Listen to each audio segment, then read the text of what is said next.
Allez.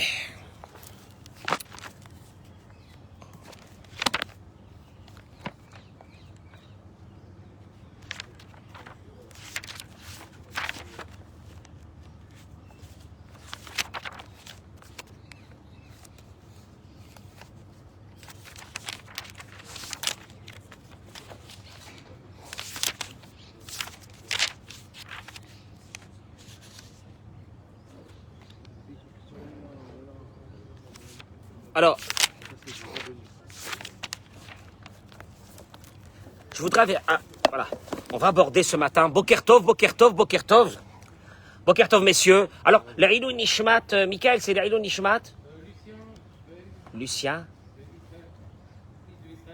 fils de Israël Chaim. Aujourd'hui, Pekoudat, Shenato, que ce limoud Torah soit pour lui, pour la Bracha Latzlacha, Bruchim Abaim, pour tous ceux et celles qui se connectent avec nous aujourd'hui. Partagez le cours. On vous envoie encore un peu de soleil d'Eretz Israël. Profitez, nous aussi on profite parce que à partir de mercredi au jeudi, je crois, à Kadosh Baruch Hu, il faut qu'il envoie aussi un peu de pluie dans ce pays. Ça, c'est une grande bracha. Je voudrais parler avec vous aujourd'hui d'une chose qui est très très importante.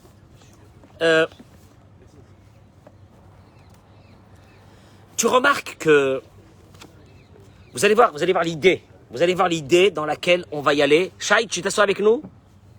Vous allez voir l'idée où on va y aller aujourd'hui, qui est d'une... C'est une idée qui est très profonde. Au sujet de la Emouna, que j'ai découvert hier soir, en étudiant un petit peu les textes de la Torah. Je voudrais vous faire partager cette étude. Tu remarques que la semaine dernière, dans la paracha, vous allez voir l'idée extraordinaire, je parle pour nous, donc c'est pas un cours vraiment à proprement dit sur la paracha, parce qu'il y a une idée derrière ça.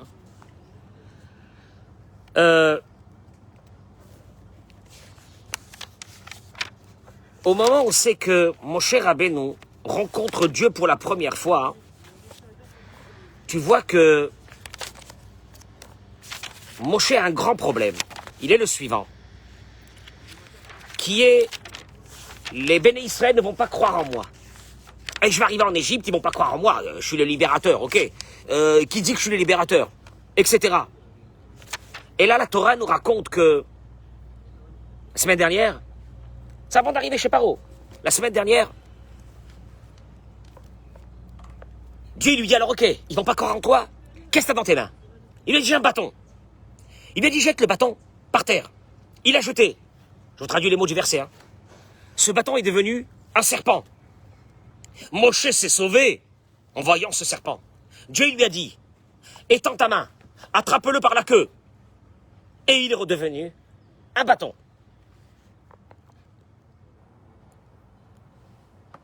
Mais ça ne suffit pas apparemment.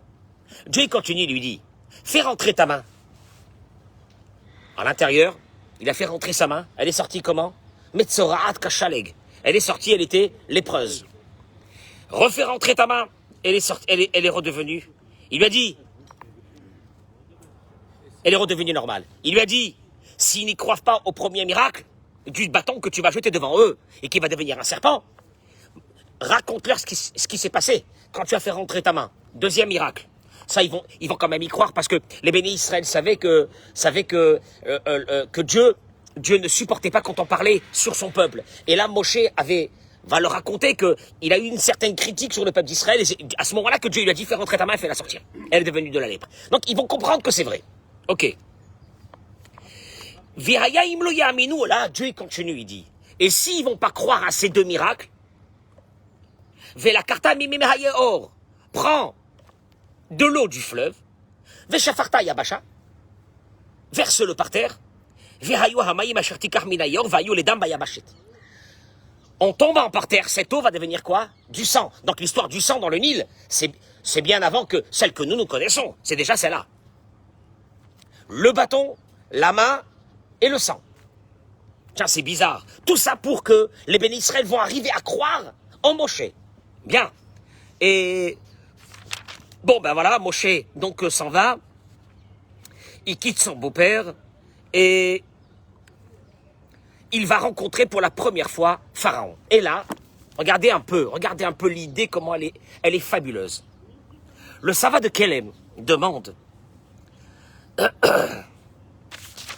quand tu constates combien il a fallu que Dieu donne des miracles à Moshe pour que les Juifs auront la foi en lui, la émouna en lui, que c'est lui le libérateur. Tu vois combien il a fallu. Et d'ailleurs, il est écrit que quand il est arrivé là-bas, qu'est-ce qu'il va faire la première des choses? Vaya'as ha'otot le'ene ha'am. Il a fait ces miracles que Dieu lui a donnés devant le peuple. Vaya'amen ha'am. Le peuple a cru. Vayishme'u. Ki pakad Hashem et ben Israël. Et là, ils ont entendu que Dieu s'est souvenu du peuple d'Israël. Vechira'a et onyam. Et il a vu leur servitude, leur souffrance. Vaikdu. Vaishtachavu. Ils se sont prosternés. Voilà. Là, ça y est. Avec ça, ils sont sûrs que Moshe, c'est le libérateur. Vous m'avez suivi jusqu'à ce moment-là? Regardez maintenant l'histoire. Et voilà que la Torah nous raconte tout de suite après. Ve'achar ba'u. Et après. Ve'achar. Et après. Ba'u Moshe ve'Aaron. Sont venus Moshe et Aaron. Vayomru el Paro. Donc là, ils sont rentrés dans le palais de Pharaon. Et ils lui ont dit, Kohamar Hashem Eloké Israël. Shalach et Ami. Renvoie. Dieu, le peuple d'Israël, a dit de renvoyer son peuple. Dieu nous a demandé de te dire de renvoyer son peuple. De le faire sortir, de le libérer. Et là, il te dit, le Sava de Kelem, il y a un problème. Parce que la Torah ne nous raconte pas qu'est-ce qui s'est passé au moment où ils sont arrivés au palais de Pharaon. Qu'est-ce qui s'est passé au moment de rentrer dans le palais? Le Yalkut Shimon y ramène. Vaïkeboam el Sha'ar Betamelech. Écoutez-moi les mots du Midrash. Quand ils sont arrivés devant le palais, devant la porte du palais, Veine shne kfirei arayot asurim sham bechavle barzel. Il y avait là-bas 2 lions terribles qui étaient attachés avec des chaînes des chaînes de fer. Il n'y avait aucune personne qui pouvait rentrer et sortir du palais.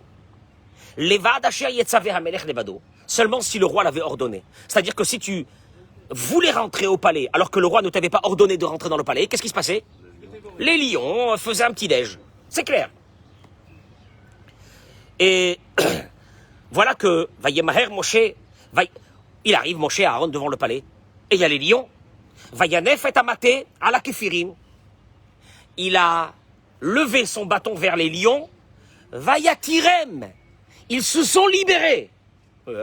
Qu'est-ce qu'il fait là? Hein? Ah là, ils se sont libérés, là, ça y est, c'est fini. Là, tu les contrôles plus. Ils sont même plus attachés par des chaînes. Vayavu Betamelech. Et voilà qu'ils rentrent à l'intérieur du palais. Vakfirim Baou Imam.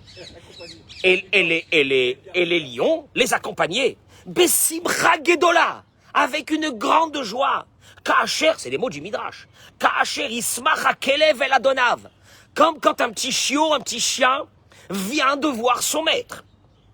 Vaï Kirot Paroken, quand il a vu ça, Pharaon, il voit 2 rabbins arriver avec les lions qu'il avait mis. C'était son arme la plus grande qu'il avait mis à la rentrée du palais. Ils arrivent comme ça. Tu sais, les lions comme ça en train de japper. Ils sont là, ils sont tout contents, on dirait des petits chiens. Vaïval Meod, il a eu très peur. Vaïvael Meod, il a eu très peur. Mipena Anashim. Pourquoi il a eu très peur? D'abord, parce qu'il a vu l'histoire des lions, mais pas seulement ça. Mipena qui hayat, hayta to'aram, keto'ar bene Elohim. Ils avaient des visages d'anges qui brillaient. Il a eu très peur. Il leur a dit, qu'est-ce que vous voulez? Vayom Roulo, ils ont dit, Hachem Eloke Aivrim, le Dieu des Hébreux nous a envoyé de te dire, de faire sortir le peuple. Vaïra me'od mipnehem. Il est tombé dans une peur d'un autre monde, devant Moshe Aaron. Il leur a dit, regardez, je me sens pas bien aujourd'hui. Lechu hayom, ubohu le machar. Je suis un peu choqué. Rentrez chez vous, revenez demain. Il pose la question. Ça, c'est le Midrash s'arrête ici, mais il y a encore des miracles, encore plein de miracles. Le Sava de Kelem pose une question et il dit, il y a eu un souci, Moshe a eu un vrai souci. Est-ce que les Juifs vont croire en lui qu'il a été missionné par Dieu? Tu m'entends, Olivier? Et donc Dieu va lui donner quoi? Le bâton, la main, l'eau qui va devenir du sang. Mais il dit, je comprends pas. Il dit, le Sava de Kelem, Dieu aurait dû faire autrement. Comment?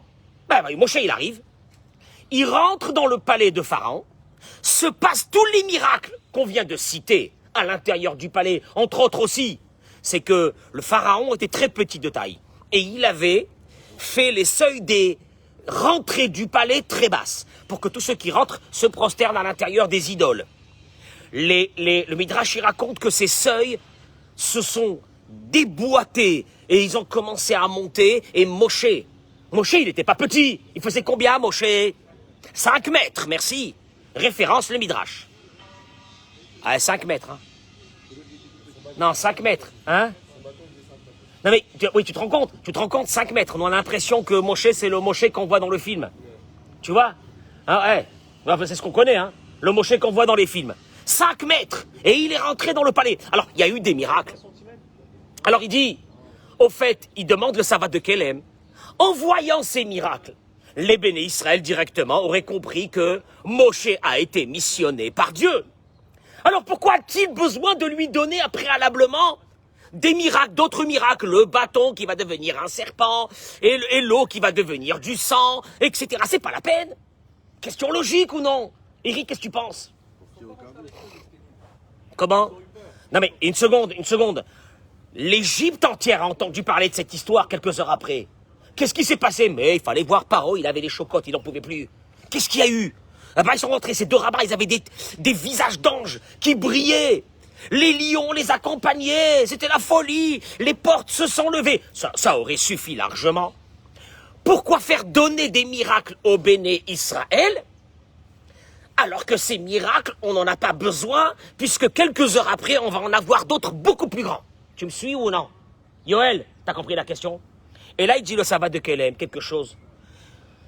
C'est fondamental. Il dit le sabbat de... Écoutez comment c'est fort, ça. Il dit comme ça.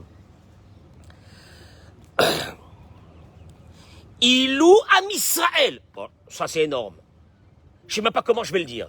Si le peuple d'Israël, l'Ohayuba Aminim, à ce moment-là, il n'avait pas déjà la foi en Dieu, la foi en Moshe, Vayaminu Badonai ou Be Moshe Avdo. S'il n'y avait pas eu cette foi en Moshe, que Moshe a été missionné par Dieu, Loayev Sharut les Moshe Nikades Aliede Nissim les bêtes Malchut Paro. Moshe n'aurait pas eu ces miracles. Hageoula itrila bisrut haemuna. Écoute-moi bien. C'est fabuleux. Là, il y a un concept qui est énorme. Si les béné Israël n'avaient pas cru, n'avaient pas une foi totale en Moshe, à travers Dieu, que c'est Dieu qui l'a missionné, s'il n'avait pas eu cette foi totale en Moshe, cette émouna en Dieu et en Moshe, Moshe n'aurait pas eu la force de faire ces miracles. Tu m'entends ce que je suis en train de dire? Je suis en train de dire quelque chose d'énorme. C'est que si tu n'as pas la foi sur quelqu'un, à travers Dieu, que ce quelqu'un, Dieu va l'aider, qu'il est venu dans ce monde parce qu'il a été missionné. Si tu n'as pas foi en tes enfants, que tes enfants, ils ont une mission à faire dans ce monde, et que cette mission, c'est Dieu qui leur donne, s'il n'y a pas cette foi des parents sur les enfants ne peuvent pas réussir. S'il n'y a pas cette foi sur ton mari, que Dieu va lui donner la force et la possibilité, il n'y arrivera rien. Si tu n'as pas cette foi sur ta femme, que Dieu va l'aider dans tout ce qu'elle fait, il ne peut pas y avoir, il n'y a pas cette force, c'est énorme, c'est terrible. Dit le sabbat de Kélem. Seulement quand les béné Israël, ils ont eu cette foi que Dieu va les sauver. Et ils ont porté cette foi sur Moshe. C'est là que Moshe va réussir. Alors il dit, et la chose suivante, c'est que, parce que c'était inévitable, il fallait que les béné Israël se renforcent dans la Emouna pour que les miracles arrivent. Plus ta foi est grande, plus ton tsinor, ton tuyau de Shefa est grand. Il n'y a pas de foi, j'ai perdu la foi. Ta force, tu l'enlèves. Mais pas seulement ça. c'est que quand tu n'as plus cette foi, tu ne peux pas croire en l'autre. Puisque pour croire en quelqu'un, il faut qu'à travers cette croyance que tu crois que ce quelqu'un va réussir, c'est parce que tu te dis, il est accompagné par Dieu. Mon fils, ma fille, mes parents, ma femme, mon mari sont accompagnés par Dieu, il va les aider. Et là, tu donnes une vraie force à la personne qui est en face. Pas seulement que pour toi, il y a une force, mais tu transmets cette force aux autres. Les béné Israël, par leur foi en Dieu et en Moshe, ils ont transmis cette force à Moshe. Sans ça, Moshe n'aurait pas pu et ne serait pas arrivé à ça. Obligatoire. Obligatoire. Il ramène ici le Rav Friedlander, que de la part du Zohar, Rabbi Shimon Bar Yochai, il dit, écoutez-moi bien, parce que c'est ça, Bémet, le problème aujourd'hui. Il dit le Zohar. Tu connais ce Zohar, Yoel? Que au moment de la Géoula Charona, au moment de la dernière libération, Rav Friedlander ramène ça de la part de Rabbi Shimon Bar Yochai dans le Zohar. Au moment de la dernière Géoula, il y aura de très graves épreuves en Emouna, en foi. Ah, ça va être dur. Et qu'est-ce qui va se passer? Regardez qu'est-ce qu'il dit le Zohar. Techila idgale à Mashiach. Au début, le Mashiach va se dévoiler. Ve'achar kar shuv itrasé. Et puis il va disparaître. Ah, ça je savais pas ça. Tu as entendu ça? Oh, moi j'étais sûr que ça y est, il est fini, hein, il arrive, Mazal Tov. Déjà qu'on l'attend, ça fait tellement de temps. Et il va disparaître. Yavo Mashiach vekulam yarutsu acharav, dit le Zohar. Le Mashiach, il va arriver, tout le monde va venir autour du Mashiach. Ou plutôt amenez-nous. Et d'un seul coup, vous l'avez vu? Tout le monde l'a vu, d'un seul coup, il a disparu. Veyelech la midbar. C'est les mots du Zohar, moi je traduis. Partira dans le désert. Velo iru otot kufa mesuyemet. Ils ne le verront pas pendant une certaine période. Le but, ça sera quoi? Pourquoi? Pour les Ha'amid otanu benisayon ha'emuna. Tu sais comment le Nisayon ha'emuna? Regarde comment Dieu, il travaille ta emuna. Regarde comment il la travaille. Moshe né. Il est né, Moshe, la lumière dans toute l'Égypte. Qu'est-ce qu'ils ont dit les gens? Il est né le libérateur du peuple d'Israël. D'ailleurs, ça a été ça pour ça. Il fallait vite se débarrasser de lui et le cacher. Est né le libérateur. D'ailleurs, on va le voir grandir dans le palais de Paro. Et on dit, oh là là. Oh que c'est beau ça, le voilà, ça y est, il est là, il grandit, il est là. Il va sortir un bon matin, il va leur remettre une raclée et il va nous faire sortir d'Égypte. La Emouna, elle est là. D'un seul coup, Moïse va tuer l'Égyptien et il devra se sauver. Il disparaît combien de temps? 60 ans. Mince. Je m'imagine 30 ans après. Qu'est-ce qu'ils disent les bénis Israël? Et on avait cru en plus. Hein? On avait Emouna, hein? Emouna. Elle est l'Emouna maintenant, toi? T'as Emouna, Mashiach, no? Où elle est la Emouna, là, maintenant? Hein? Où il est le Mashiach? 30 ans, 40 ans, il passe, rien. Et le voilà qui revient. Oh là là là là là là. C'est lui! 60 ans après, il est revenu, quelle beauté! Quelle beauté, maman, quelle beauté! Il est revenu, il est revenu. Moshe Rabbeinu. Il revient, Moshe Rabbeinu, et puis il va chez Pharaon. Il va chez Pharaon, là, c'est l'histoire qu'on vient de raconter. Tout de suite après Pharaon, qu'est-ce qu'il décide? On durcit la servitude. Jusqu'à maintenant, je vais vous donner les matières premières pour faire les briques, pour construire mes chantiers. Même la matière première, vous irez la chercher dans les champs. C'était de la paille. C'était des souffrances monstrueuses. Et là, qu'est-ce qu'ils sont en train de se dire encore? Oh là là là. Oh purée. Ah, la vérité, on a cru en lui, mais c'est du n'importe quoi. Regarde, il est venu. Maintenant qu'il est venu, c'est la cata. Oh, il y en a marre. Il y en a marre. Tu comprends? Et là, il te dit, le Zohar, c'est pour nous amener à avoir la Emouna. Pas dans les moments où tout va bien. Sacha, la Emouna dans les moments où c'est dur.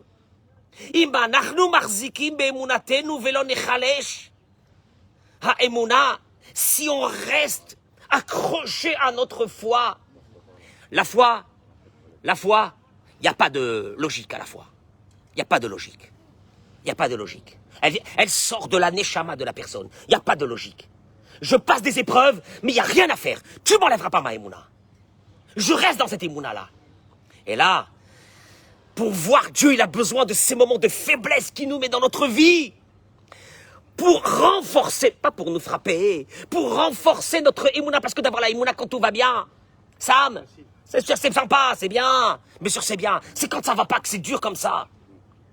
Ota Naga, il te dit, voilà, c'est ce qui s'est passé en Égypte. Toute l'histoire de l'Égypte est construite sur un seul thème. La émouna que les béné Israël devront avoir à n'importe quel moment. Pas quand ça va bien. Mais quand ça va mal, là maintenant, aujourd'hui, regarde, on a la tête, elle est renversée. Les confinements sur confinements. Et le virus une mutation du virus. Et on a peur. Et c'est devenu n'importe quoi, il n'y a plus de mariage, plus de... Il y a un qui m'a dit au téléphone, il m'a dit, Rabbeinu, je lui ai dit, qu'est-ce qu'il y a? Il m'a dit, mais vous vous rendez pas compte? Je lui ai dit, qu'est-ce qu'il y a? J'ai eu peur. Plus un restaurant depuis un an. Plus un restaurant depuis un an. Moi, je n'ai pas dit que c'est pas dur. Mais... apparemment, il a pris ça très dur, le restaurant. Pas de restaurant depuis un an. Vous vous rendez pas compte? Pas de restaurant. Bon, et la parnassa, et l'incertitude du... Tu sais quoi? Le monde occidental, comme je l'ai dit hier, le monde occidental est construit sur une idée. Préparer l'avenir de l'homme, de l'être humain. Prévoyance, prévoir l'avenir. Et Dieu, il te dit, mais t'as pas compris.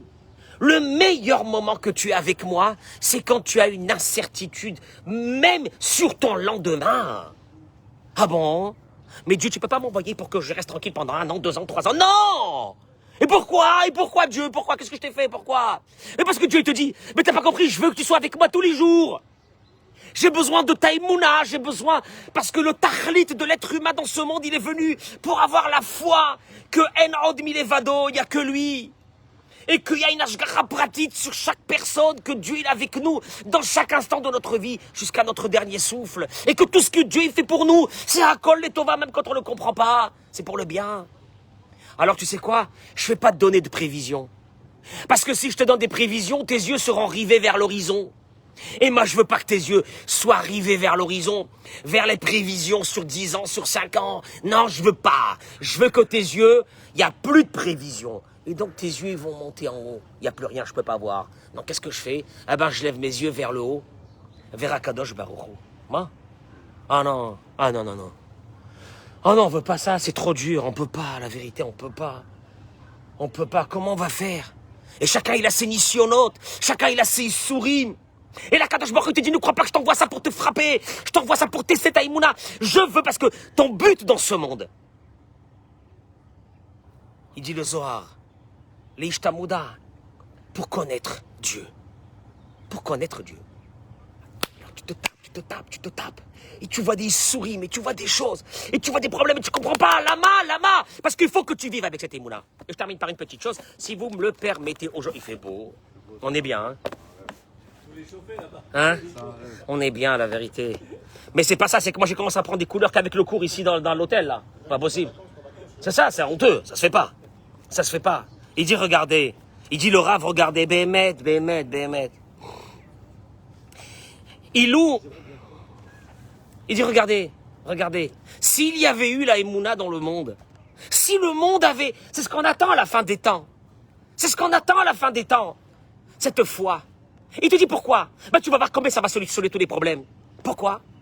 Parce que, il a été Emouna Barolam, s'il y avait cette foi dans le monde, chaque nation, si elle avait acquis cette Emouna, ce qui va se passer à la fin des temps, sera contente de ce qu'elle a. Parce que la Emouna, c'est d'être content de ce que tu as. En te disant que ce que j'ai, c'est qui me l'a donné? C'est Dieu. Et s'il m'a pas donné quelque chose, c'est parce qu'il ne le veut pas. Donc les nations déjà, auraient adopté ce concept. On se suffit de ce qu'on a.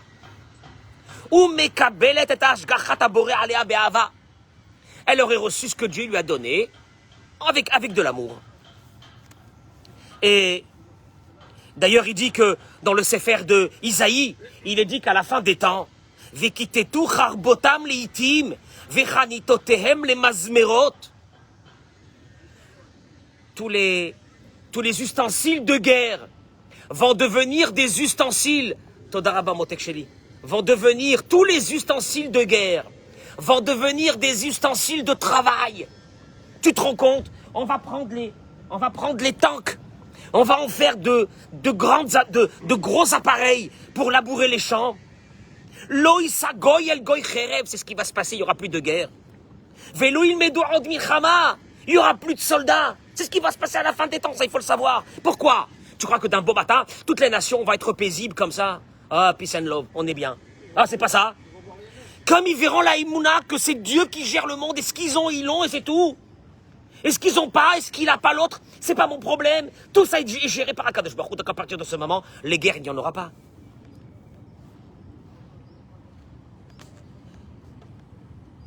Rabbi Nachman de Breslev, il dit, chez la Hatid Lavo, à la fin des temps, Al Yedesh Adat Tikda, le Da'at va grandir. Le Da'at, ça veut dire cette connaissance profonde à l'intérieur de toi, que tout est géré par Dieu, va grandir. Il n'y aura plus de cruauté dans le monde, il n'y aura plus d'assassinat, il n'y aura plus rien de tout ça, c'est fini. Qu'est-ce que c'est beau ces mots. La miséricorde, elle viendra grâce à cette connaissance de la foi. J'explique. Quelqu'un qui n'a pas la foi du tout et qui dit qu'on vit une seule fois ici, et après on meurt et il ne reste plus rien. Donc il n'y a pas de Dieu, il n'y a pas de jugement dernier, il n'y a rien. Eh bien celui-là, il peut faire ce qu'il veut. Il peut aller même jusqu'au meurtre. La cruauté, et alors si je suis cruel? De toute façon, je ne serai pas puni. La méchanceté, mais alors? De toute façon, je ne serai pas puni. La bonté, pourquoi faire? De toute façon, je ne serai pas récompensé. Et ainsi de suite. Et il te dit, Rabbi Nachman, qu'avec le da'at qu'il y aura, il n'y aura que de la rachmanout. Parce que la miséricorde ne peut venir que quand tu sais que tu as une mission dans ce monde. Et que tu as des comptes à rendre à travers cette mission. Et tu ne peux pas être mauvais, méchant.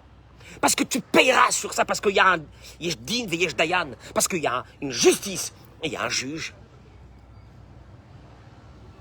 Attends, Mévin. Et là, Kadosh Baruch Hu, il est en train de nous tester. Qu'est-ce qu'il y a? Le vaccin. Ah, le vaccin. Mince mutation. Alors, est-ce que maintenant la mutation de ça, est-ce que comment on va faire? Et tu montes, et tu dis, allez, dans un mois, c'est terminé. Et puis peut-être que dans un mois, ça sera terminé, amen. Et si c'est pas terminé dans un mois, parce que hop, on retombe en combat, aïe. Alors on est foutu, allez, ça y est. Il ne reste plus rien. C'est la fin des temps. On est là en train de monter dans des espérances et de descendre. De monter et de descendre. Et il y aura le confinement, c'est terminé.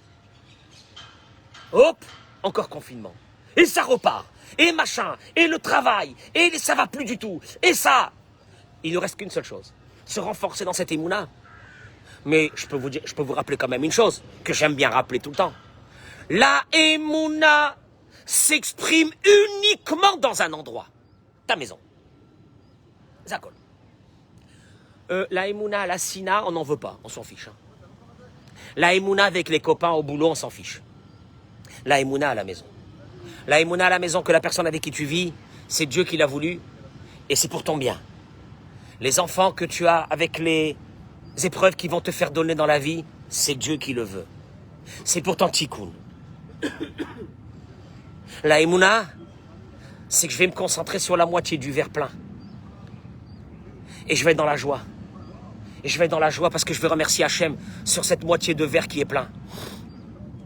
Cette moitié de verre qui est plein. Combien qu'elle est précieuse, combien qu'on ne se rend pas compte, combien qu'elle est précieuse. Faire inculquer ça à ses enfants, à sa famille. C'est Yesodo de la émouna. À travers ça, il faut que j'aime chacun. Pourquoi il faut que j'aime chacun? Parce que chacun a une mission dans ce monde. Et moi, en l'aimant, je lui donne des forces. Je crois en lui, qui va accomplir sa mission. Tu m'entends? Quand je te vois, pourquoi je t'aime? Tu sais pourquoi je t'aime? Parce que je sais que tu as une mission à faire dans ce monde. Et moi, j'y crois en toi. Je vais miser en toi. Et tu vas réussir. Et parce que j'ai misé en toi, et parce que je crois en toi, tu vas réussir. Parce que je sais que tu as une mission. Donc, ma croyance, c'est pas une croyance simplement en toi comme ça. Ma croyance, elle est parce que je sais que tu es animé par une mission divine que tu dois faire dans ce monde. T'as compris ou non? Parce que ça serait la chose la plus blasphématoire dans le monde de dire que quelqu'un est venu dans ce monde, on ne sait pas pourquoi, pour rien. Qu'est-ce que tu fais là ici dans ce monde? Je sers à rien. Je sers à rien. Tu entends ce mot-là? Je sers à rien? C'est un massacre. On est dans la Imouna avec Akadosh Baruch Hu, on est à la fin des temps. Il va venir le Mashiach, il va repartir. Ah, repartir, qu'est-ce qu'il est? Oh, il est parti. Oh, qu'est-ce qu'il a eu? Il a pas eu un virus lui aussi, il est parti, on sait pas où. Non. Et puis voilà qu'il va revenir encore. Tester la Imouna, tester la Imouna, tester la Imouna entre l'espérance et le désespoir. Entre l'espérance et le désespoir. Se battre et s'attacher à une idée qui est fondamentale. Afal pi sheit mahmeya, im kolze. Et il s'éloigne. Il n'est pas là, il n'arrive pas. On ne sait plus. C'est quand? Est-ce qu'il va même venir? Ou il ne va pas venir? Et il n'y a rien à faire. Avec tout cela qui retarde, je l'attendrai. Mais tu l'attendras, je suis désolé. Non, la Emouna ne s'explique pas. La Emouna sort de la profondeur de l'être humain. Chaque être humain a cette Emouna à l'intérieur de lui. Je vous remercie. Beracha ve'atzlacha, toda rabba, toda rabba. Toda rabba d'être aussi nombreux tous les matins. Razak au Baruch.